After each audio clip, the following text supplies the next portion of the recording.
Very good morning to all students in complex analysis for chapter 8 and applications of Cauchy theorem. We discuss example first and second and already complete both of the examples. In example third,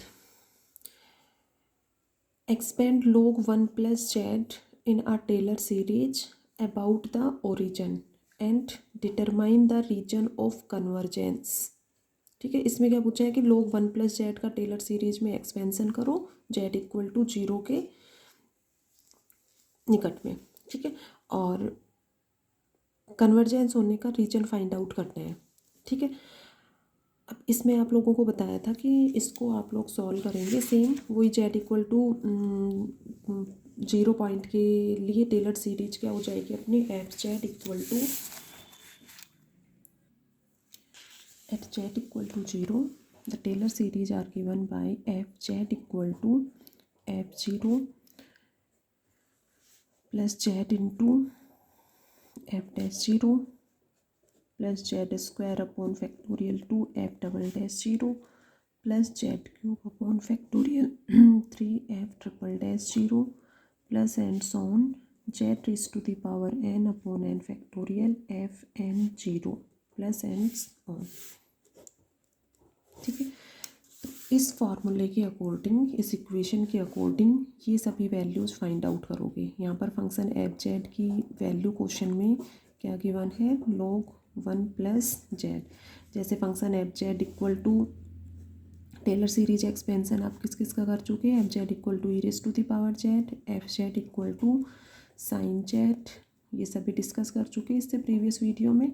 F Z equal to cos Z, इनका Taylor series expansion Z equal to, इन दोनों का तो Z equal to 0 के निकट find out किया था और इसका जेड इक्वल टू π/2 के निकट.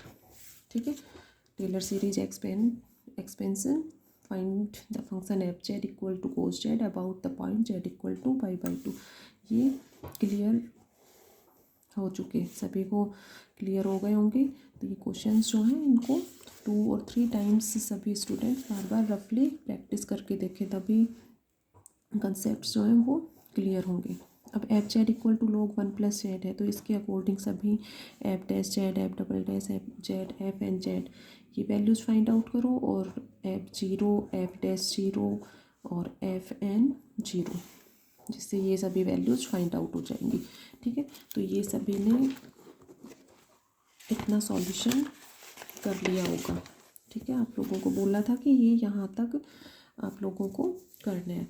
तो F Z equal to log 1 plus Z equal to Z minus Z square upon 2 plus Z cube upon 3 minus Z 4 upon 4 plus Z 5 upon 5 plus and so on. ये तो इनके अकॉर्डिंग nth टर्म जो लेंगे वो ये हो जाएगा.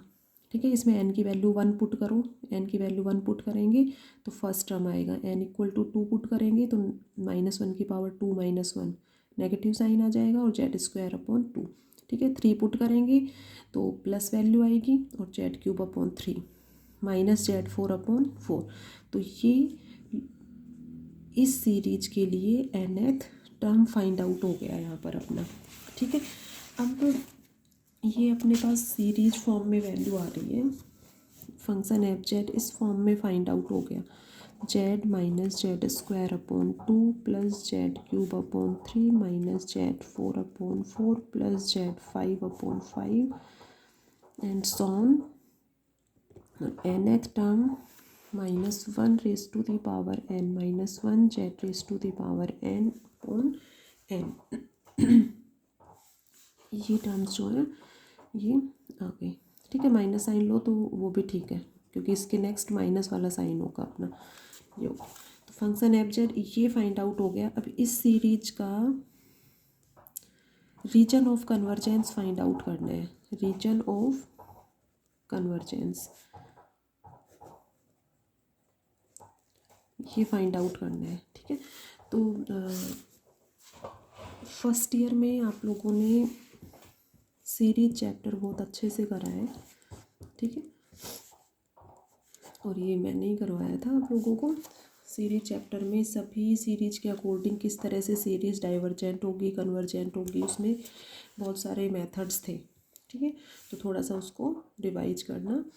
उसमें ये कोई भी सीरीज है, इसके कन्वर्जेंस होने का रीजन फाइंड आउट करना है। तो सिंपली देखो, एक तो फर्स्ट पॉइंट इसमें ये ध्यान रखो, ध्यान क्या रखना है, देखो F Z equal to log 1 plus Z है, तो Z equal to -1, Z equal to -1 पर ये वैल्यू हो जाएगी 1 - 1 log 0। ठीक है, ये डिफाइन नहीं होता है।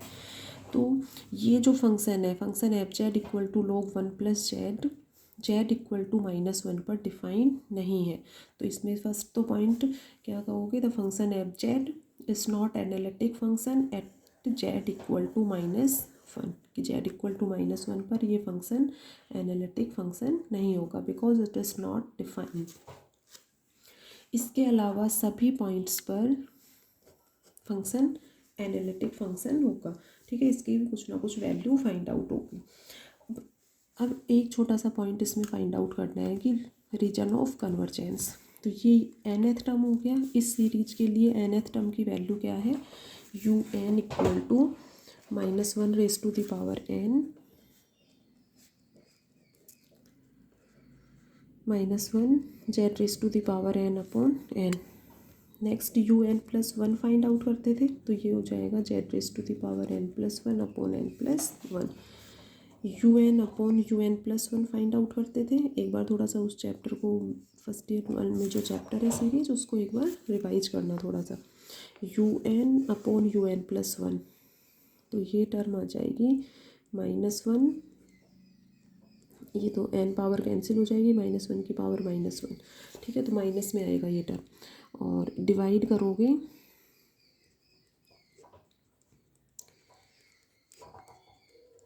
सॉल्व कर लो इसको, z raise to the power n cancel हो जाएगा, और इसमें से n कॉमन लोगे तो वो n जो है, n कॉमन लोगे वो n इससे कैंसिल होगा, तो ये टर्म आएगी यहाँ पर 1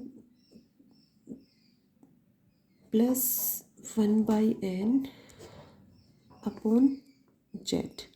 ठीक है, और नेगेटिव साइन। नेक्स्ट स्टेप में लिमिट लेते थे, limit n tends to infinite un upon un plus 1। Negative value आ रही है तो इसका मोड लें तो ये पॉजिटिव वैल्यू हो जाएगी। ठीक है, limit n tends to infinite mod of un upon un plus 1 equal to, ये पॉजिटिव हो गया, और n टेंस टू इनफाइनाइट पर ये वैल्यू अपनी क्या हो जाएगी, 0। तो 1 अपॉन मोड ऑफ जेड।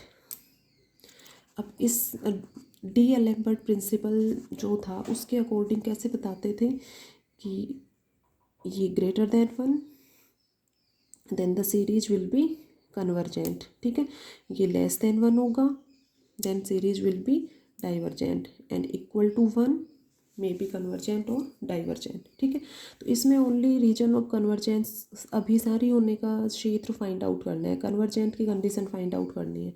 तो ये सीरीज कन्वर्जेंट कब होगी, जब when mode of 1 upon mode of Z is greater than 1। अब ये ग्रेटर देन 1 है, तो यहाँ से क्या आ गया, mode of Z is less than 1। ठीक है, तो ये अपना सीरीज के कन्वर्जेंट होने की कंडीशन यहाँ पर फाइंड आउट हो गई। So by DLMF principle, the series will be convergent if mode of z is less than 1। ठीक है, और mod of z equal to 1 then the series will be convergent और डाइवर्जेंट। तो अब देखो z इक्वल टू 1 पर देखो test करोगे, पुट करोगे तो एफ जेड इक्वल टू ये फाइंड आउट होगा। ये अल्टरनेटिंग सीरीज है, अल्टरनेट टर्म्स पॉजिटिव और नेगेटिव फाइंड आउट हो रहे हैं यहाँ पर, अल्टरनेटिंग सीरीज। जेड प्रेजेंट नहीं है टर्म्स में, ठीक है, क्योंकि जेड की वैल्यू यहाँ पर 1 पुट कर दिया। अल्टरनेटिंग सीरीज में, अल्टरनेटिंग सीरीज के कन्वर्जेंट और डाइवर्जेंट के लिए कौन सा टेस्ट यूज करते थे, लेबनिज टेस्ट। फर्स्ट ईयर की जो चैप्टर था 10th, उसमें ये सभी फॉर्मूले जो है टेस्ट गिवन है।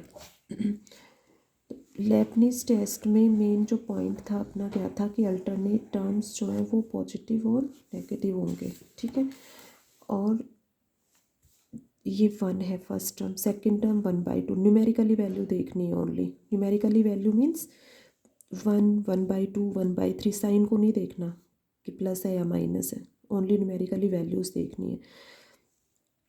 तो सबसे ग्रेटर टर्म ये है, उससे लेस ये है, उससे लेस ये है, उससे लेस ये है। ठीक है, टर्म्स लेस होती जा रही हैं। तो यहाँ से कह सकते हो कि U1 is greater then U2, U2 is greater then U3, U3 is greater then U4। तो न्यूमेरिकली वैल्यूज के according journal UN is greater than UN+1।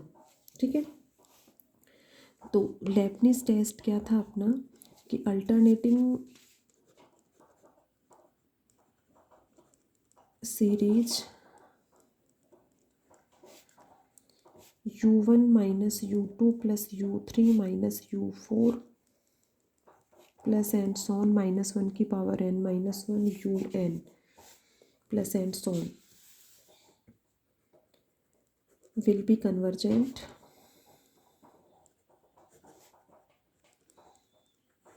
if each term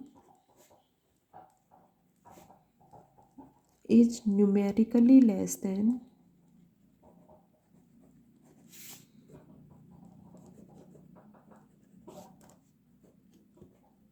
the preceding term।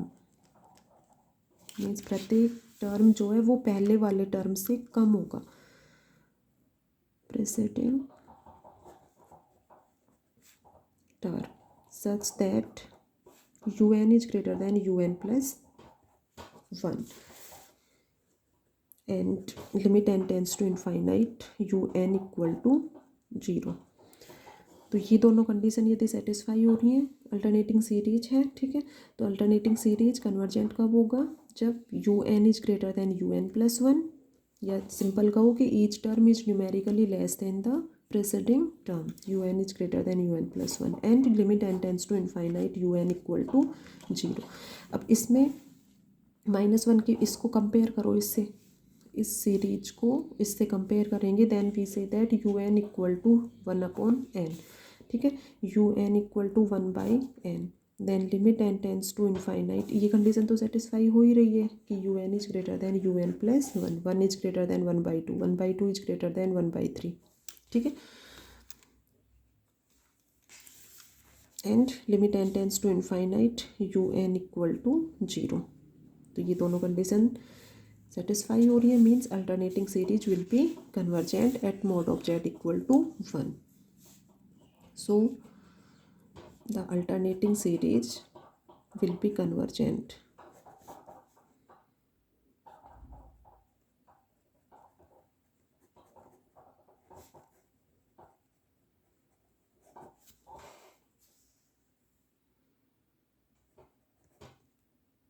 ठीक है, तो इसमें मेन पॉइंट यही था कि इसमें सिंपली वैल्यूज आ रही हैं पॉजिटिव नेगेटिव। तो वैसे तो लेबनिज टेस्ट का यूज अल्टरनेटिंग सीरीज के लिए ही करते हैं। अल्टरनेटिंग सीरीज जहाँ पे गिवन हो वहाँ लेबनिज टेस्ट को ही यूज करोगे। ठीक है, बट इससे पहले वाले टर्म में z-z² प्लस z³ -z³ तो उसके लिए फिर limit n tends to infinite mod of UN+UN+1 find out कर लिया। तो मोड से नेगेटिव वैल्यू तो पॉजिटिव हो जाएगी, और उस केस में फिर ये बता सकते हो कि mod of z is less than 1 के केस में सीरीज जो है वो कन्वर्जेंट होगी। So the series will be convergent, series will be convergent for mod of z is less than equal to 1। ठीक है, मीन्स क्या हुआ कि जो फंक्शन एफ जेड है वो z इक्वल टू -1 को छोड़कर इस रीजन के लिए कन्वर्जेंट होगा। ठीक है, तो इसमें रीजन ऑफ कन्वर्जेंस के लिए ये थोड़ा सा सॉल्व करके और फिर इसको बताओगे। इसी में सॉल्यूशन में सेकंड पार्ट में जेड को -z से रिप्लेस किया है। ठीक है, और फिर log1 + z minus log1 - z दोनों को माइनस करके फाइंड आउट किया है। ठीक है, उसका कोई नीड नहीं है इसमें, तो यहाँ तक करोगे। इसमें लास्ट एक लाइन इसमें लिखोगे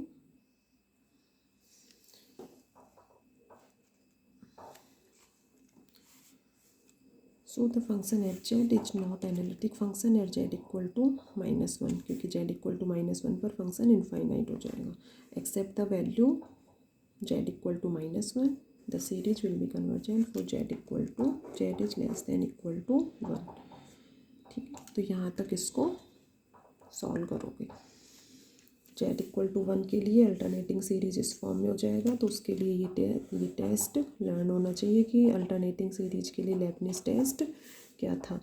ठीक है, और उसके अकॉर्डिंग इसको सॉल्व करोगे सभी इस वे में। ओके, तो इस एग्जाम्पल फर्स्ट, सेकंड और थर्ड को आज रिवाइज करोगे सभी। नेक्स्ट एग्जाम्पल फोर्थ सॉल्व करेंगे, टेलर सीरीज पर बेस्ड है।